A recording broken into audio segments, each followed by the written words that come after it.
ലോകം മുഴുവൻ ചിതറിയ ജൂതന്മാർ സമ്പന്നരായി എങ്കിലും അവരോട് ചെന്ന ദേശത്തിലെ ആളുകൾ പലരും അപമര്യാദയായും മോശമായും പെരുമാറി.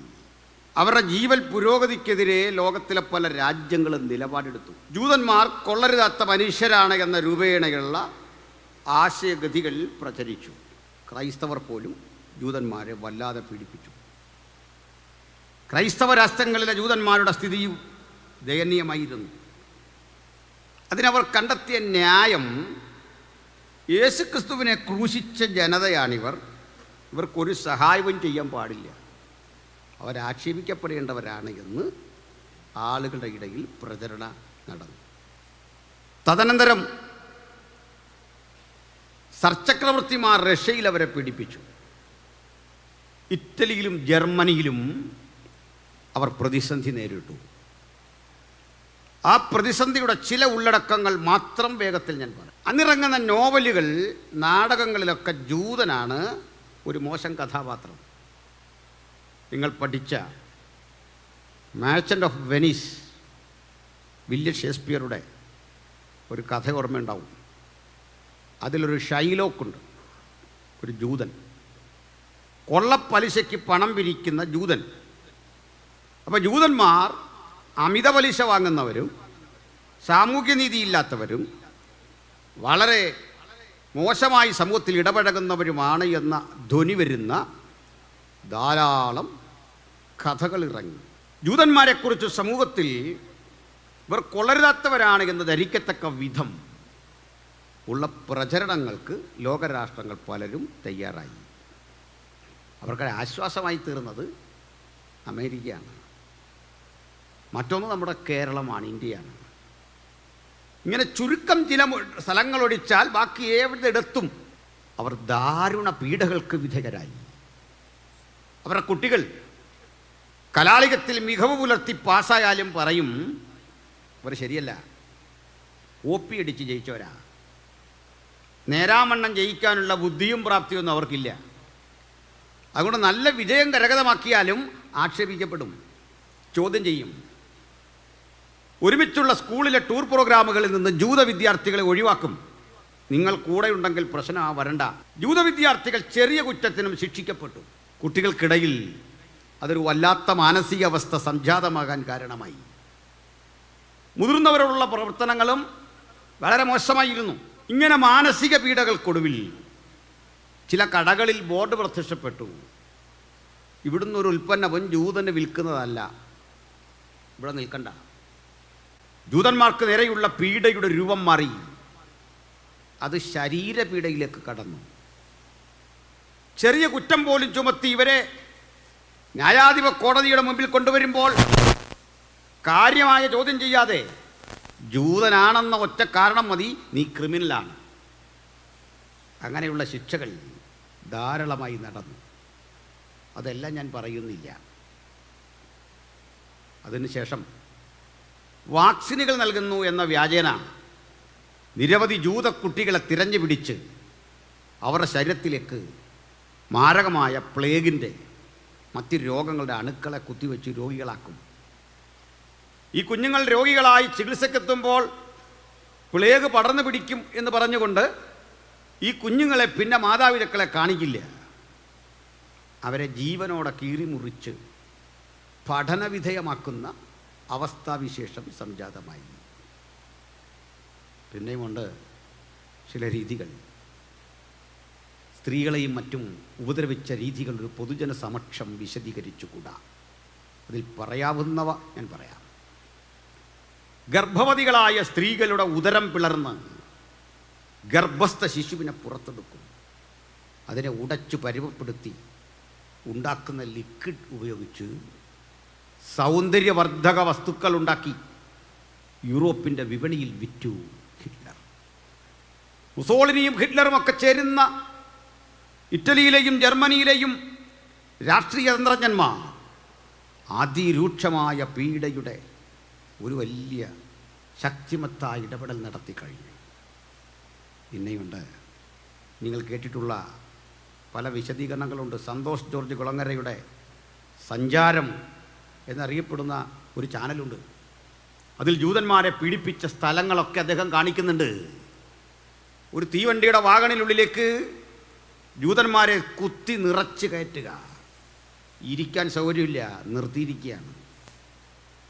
ആ ആളുകൾക്ക് നടുവിലേക്ക് ഇതേ ഡീസൽ എഞ്ചിൻ പ്രവർത്തിപ്പിച്ച് തീവണ്ടിയുടെ ഡീസൽ എഞ്ചിനിൽ നിന്ന് പുറത്തു വരുന്ന പുക ഇതിനകത്തേക്ക് യു ആകൃതിയിലുള്ളൊരു പൈപ്പിലൂടെ തിരിച്ചു കയറ്റി പുക കൊണ്ട് നിറയ്ക്കുക. പണ്ട് ഇന്ത്യയിൽ നടന്നു വാഗൺ ട്രാജഡി, ഇതിന് സമാനമായ സംഭവം.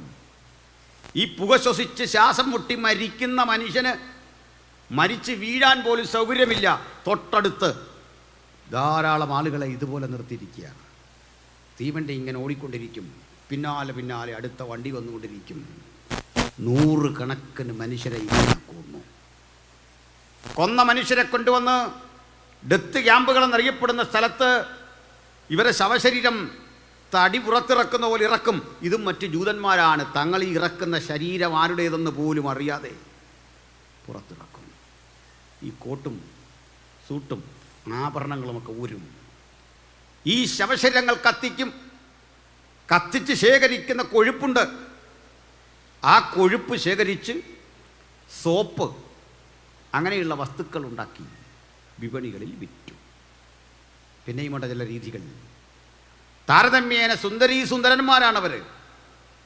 അവരുടെ ശ്രദ്ധാർഹമായ ആ തൊക്കുരിഞ്ഞെടുത്ത് അത് സംസ്കരിച്ച് വാനിറ്റി ബാഗുകൾ ഉണ്ടാക്കി മാനുകളുടെ തോൽ എന്ന വ്യാജേന തെരുവിൽ വിറ്റു ഹിറ്റ്ലർ. പ്രിയപ്പെട്ടവരെ, ചിലരെ കൊന്ന രീതികൾ ഭയാനകമായിരുന്നു. വലിച്ചു കെട്ടിയ മുള്ളുവേലി, ആ മുള്ളുവേലികൾ വളഞ്ഞും തിരിഞ്ഞുമൊക്കെ കെട്ടിയിരിക്കുകയാണ്. ഇതിനകത്തേക്ക് മനുഷ്യരെ നഗ്നരാക്കി നിർത്തുക. പിന്നാലെ നായ്ക്കൾ ഇവരെ ഇട്ട് ഓടിക്കുക. ഓടിച്ചെല്ലുന്ന മനുഷ്യർ മുള്ളുവേലിലൊക്കെ തട്ടി വീഴും. ഇതിലേക്ക് സ്പർശിച്ചാൽ അതിലൂടെ വൈദ്യുതി കടത്തി വിട്ടിരിക്കുക. രക്ഷപ്പെടാനാവാത്ത വിധം നിരവധി മനുഷ്യരെ കൊന്നു. 1-2 പേരെയല്ല. ഹിറ്റ്ലർ ആകെ ജീവകാലത്ത് കൊന്നത് 60 ലക്ഷം ജൂതന്മാരെ. ആകെ 110 കോടി മനുഷ്യരെ കൊന്നു. അതിൽ 60 ലക്ഷവും ജൂതന്മാരായിരുന്നു. അതിദാരുണമായ അവസ്ഥയിൽ കൊന്നു. ഇവരെ അസ്ഥികൂടങ്ങൾ കൊണ്ട് യൂറോപ്പിലെങ്ങും കിടങ്ങുകൾ നിറച്ചു എന്നാണ് സന്തോഷ് ജോർജ് കുളങ്ങരയുടെ സഞ്ചാരം.com കാണുന്നത്. ഇന്നും ഭയാനകമായ വനങ്ങളുണ്ട്. ഇത്തരം തീവണ്ടികൾ ഓടിച്ചു നിൽക്കുന്ന ഇടങ്ങൾ, മനുഷ്യാസ്ഥി നിറഞ്ഞ നിരവധി കുഴികൾ, തലയോടുകൾ ചിതറിക്കിടക്കുന്ന നിരവധി ഇടങ്ങൾ, ഈ സ്ഥലങ്ങളിലൊക്കെ ഇന്നും ചരിത്രത്തിൻ്റെ മുമ്പിൽ കാഴ്ചയാണ്. ഒരു മനുഷ്യനെ പരമാവധി എത്ര ദിവസം പട്ടിണിക്കിടാം, മരിക്കാൻ എത്ര നാളെടുക്കും. ഇതൊക്കെ മാരക രോഗത്തിൻ്റെ അണുക്കളെ കുത്തിവെക്കുക, ക്യാൻസർ പോലെ. ഈ രോഗങ്ങൾ ബാധിച്ച മനുഷ്യന് എത്ര നാൾ ചികിത്സ കൂടാതെ ജീവിക്കാൻ പറ്റും? ഇവരെയൊക്കെ ഇത്തരത്തിൽ വൈദ്യ പരീക്ഷണങ്ങൾക്ക് വിധേയമാക്കി. ഇതുപോലെയുള്ള വലിയ ഓഡിറ്റോറിയങ്ങളിൽ മനുഷ്യനെ കൊണ്ടുവരും. ഇവിടെ 10,000-2000 പേർക്ക് ഇരിക്കാമെങ്കിൽ ഈ സ്ഥലത്തേക്കൊരു 10,000 പേരെങ്കിലും കുത്തി നിറയ്ക്കും. എല്ലാ കഥകളും അടയ്ക്കും. ഇതിലേക്ക് മഞ്ഞ നിറമുള്ള, നീല നിറമുള്ള ഒരു വിഷപ്പുക വമിപ്പിക്കും. ആ പുക രൂപപ്പെടുന്നത് ഹിറ്റ്ലർ വിതരണം ചെയ്യുന്ന, അല്ലെങ്കിൽ ചെറിയ കിളിവാതിൽ തുറന്ന് പുറത്തേക്ക് അകത്തേക്കിടുന്ന നീല നിറമുള്ള ഒരുതരം ഗുളികകൾ കൊണ്ടാണ്. അത് താഴെ വീണ് അന്തരീക്ഷം മുഴുവൻ വ്യാപരിക്കും. തൊട്ടടുത്ത 3 മിനിറ്റ് ഇയാൾ ഈ പുക ശ്വസിച്ച് ആന്തരിക അവയവങ്ങൾ ചീഞ്ഞു പഴുത്ത് ഛർദ്ദിച്ച് മരിക്കും. 3 മിനിറ്റ് മതി. ഗുരുതരമായ ഇത്തരം നിരവധി വാതകങ്ങൾ പ്രയോഗിക്കും. നെർവസ് ഗ്യാസ്, ഇതൊക്കെ കേട്ടിട്ടുണ്ടല്ലോ. ഇതൊക്കെ ഉപയോഗിച്ച് കൊന്നു. ഹിറ്റ്ലറുടെ ഗ്യാസ് ചേമ്പർ പ്രസിദ്ധമായിരുന്നു. എന്തിനാ ഇത്രയും പറയേ?